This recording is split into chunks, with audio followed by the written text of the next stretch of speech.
Señores, y la inflación pues ha seguido su curso, como dicen, y a propósito de eso, la Dirección General de Impuestos Internos publicó lo que se conoce como el tope máximo de vivienda de bajo costo, o tope mínimo como algunos le llaman, que en esta ocasión él llega ajustado por inflación a 4.8 millones de pesos. Esto significa que hasta este monto, pues los adquirientes de la, de la primera vivienda, pues serán beneficiados con el bono vivienda y clasificada a través de la ley de, de eficiencia inmobiliaria, pues, y de fideicomiso,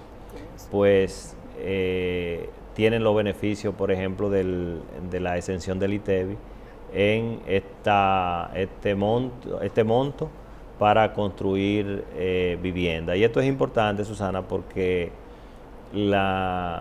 y hay que hacer un paréntesis, ¿no?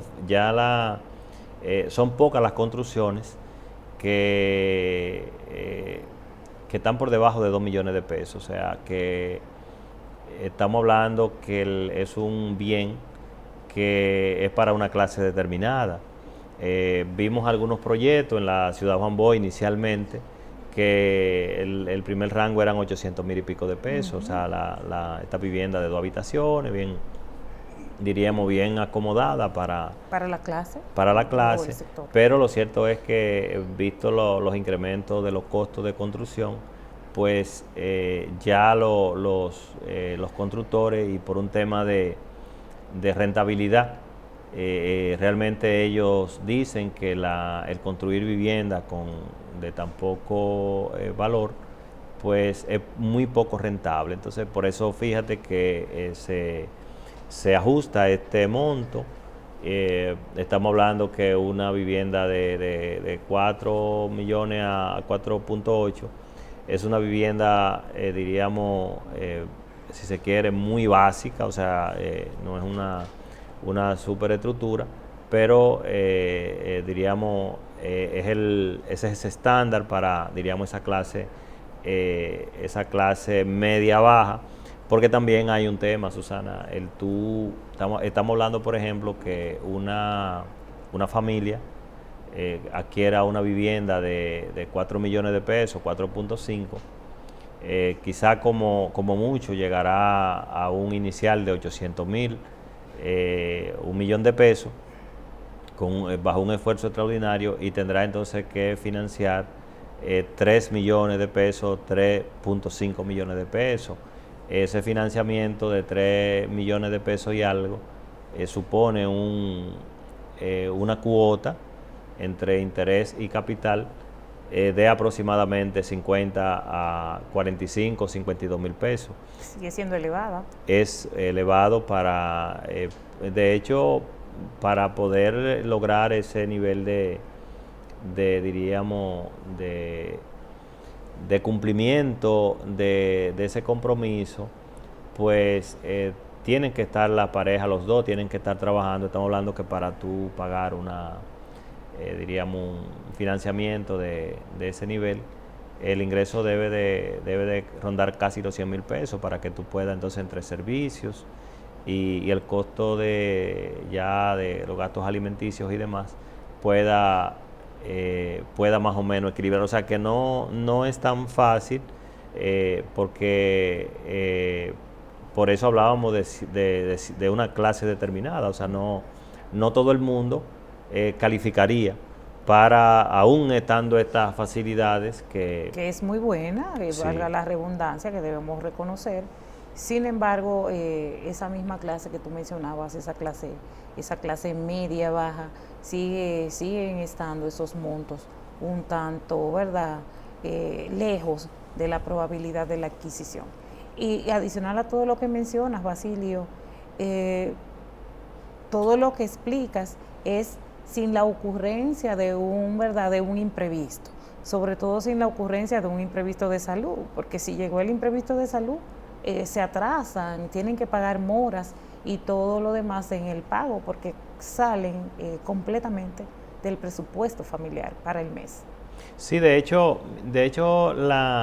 el gran problema diríamos, de acceder a este tipo de beneficios, el primero es el tema del inicial, que no todo, diríamos, no todos tenemos la capacidad de poder lograr armar un iniciar en una ruta de tiempo, o sea, porque fíjate que cuando hablamos de un inicial hablamos de capacidad de ahorro, y la capacidad de ahorro pues se genera en dos posiciones. Una, la cultura del ahorro. O sea, es sumamente importante poder tener la educación financiera para poder ahorrar. Pero la otra es, si tus ingresos te generan esa brecha, diríamos, pequeña o grande, para ahorrar. Entonces, esos son de los temas más, diríamos, más complejos en esa planificación para tú adquirir una vivienda. Y definitivamente diríamos, cuando haces el cambio de, de, de ir a un alquiler hacia un financiamiento, siempre hay diríamos, un desbalance, porque a veces tú pagas 15,000 pesos y irte al financiamiento paga 32. Entonces ya ahí tú tienes que hacer un gran esfuerzo, porque algo tienes que dejar de hacer. Y mira que no estabas haciendo, porque para lograr el inicial tuviste que hacer grandes ajustes. O sea, ¿qué más puedes ajustar? Es correcto. En ese sentido? Fíjate, es un tema, normalmente tú decides bajar tu calidad de vida. O sea, porque es natural. O sea, tú tienes, porque vamos a suponer, tú tienes tus niños en el colegio, tú no le vas a pagar menos al colegio porque te lo van a sacar, ¿verdad? Si pagas un servicio de teléfono, no va a ir a la compañía telefónica. Mira, yo tenía un plan de 2,000 pesos, uno de 1,000. Que pudiera ser esa una opción, pero es difícil tú ir a hacer. Entonces, pero sí, tú sí comienzas a hacer ajustes, por ejemplo, en tu presupuesto alimenticio, por ejemplo. Ya ahí tú comienzas.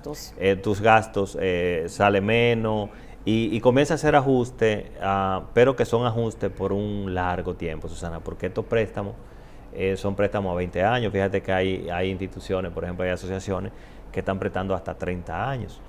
Y realmente diríamos que, como bien tú decías, las facilidades, las medidas son bondadosas, o sea, porque realmente es un incentivo para que tú te motives, te animes a adquirir tu vivienda, pero realmente es un gran sacrificio, y por eso es importante que desde temprano pues trabajemos la educación financiera, para que desde que empecemos con nuestra vida laboral podamos entonces ir preparándonos poquito a poquito, para cuando tengamos la edad y las condiciones de tomar este tipo de decisiones, pues tomarlo sin mayores traumas, porque realmente ameritan de un sacrificio personal, un sacrificio financiero y un sacrificio de familia. Así es. Basilio, cuando te escuchaba, pensaba de los grandes ajustes que tiene que hacer la familia. Por eso cuando tú dices de que desde temprano necesitamos la educación financiera, para cuando llegues al matrimonio o decidas vivir con otra persona, pues tengas ese colchoncito y puedan tomar decisiones. Por ejemplo, ya una familia que tiene hijos, una pareja con hijos en edad escolar, la cosa se le aprieta muchísimo más, la economía se le aprieta muchísimo más por lo siguiente.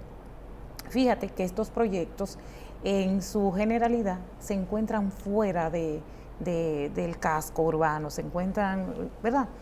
Y esos proyectos no tienen en su mayoría escuelas cercanas.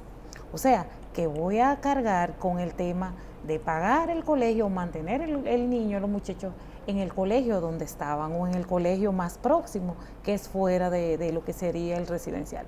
Eso, desde el punto de vista, ¿verdad?, de la economía de la familia, se ve muchísimo más afectada. Esos proyectos son diseñados, como tú decías, para una clase media, no una clase media baja. Estamos hablando de una clase que tiene que tener un vehículo para poder salir a su lugar de trabajo de estos residenciales. Mira, Susana, realmente el tema es amplio para analizarlo, porque si tú analizas,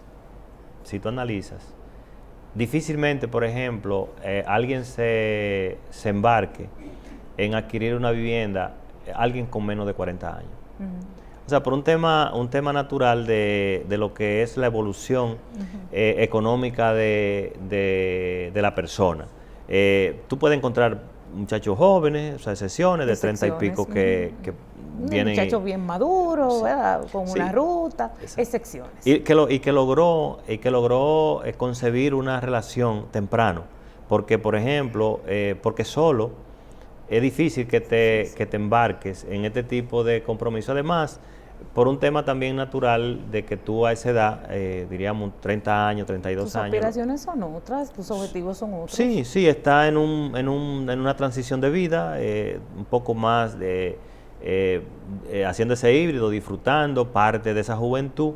Ya cuando pasa los 40 años, ya la familia, los hijos ya un poquito más, ¿verdad?, van creciendo. Y tu condición de vida económica es un poquito más madura. Más holgada. Y fíjate, porque yo diría que no es más holgada.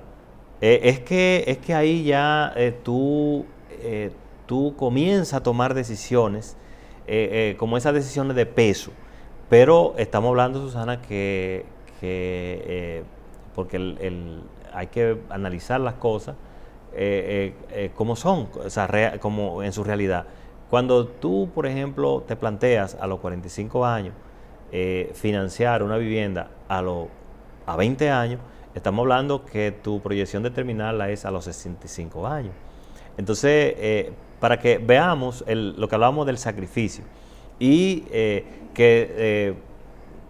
diríamos, contrario a algunos economistas y analistas que hablan de que financieramente es mucho más rentable vivir alquilado, pero hay un beneficio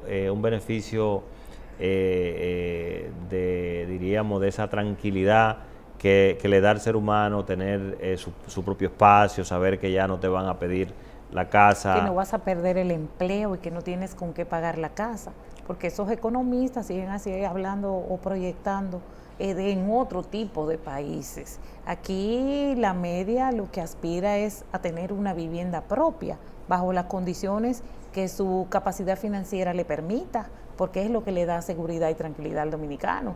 No vivir alquilado por la inestabilidad de empleo. De hecho, perdona que te interrumpa, Basilio, producto del COVID y con todas las secuelas económicas que nos dejó el COVID, hubieron personas que el tema del financiamiento se le convirtió en un verdadero caos. Así es. Y de hecho, Susana, hay un tema, el tema de las tenencias, en este caso de la vivienda, no es mala decisión, porque al final tú tienes tu vivienda. Yo, por ejemplo, soy de lo que digo, ¿qué es lo peor que te puede pasar? Que tú no la puedas pagar y tú vas y le dices al banco, mira, no la puedo pagar, te la entrego, dame el residual mío, cóbrate el tuyo y como quiera tú. Y viviste un tiempo en lo tuyo con la verdad, con la tranquilidad de que lo lograste. Y no lo va a perder.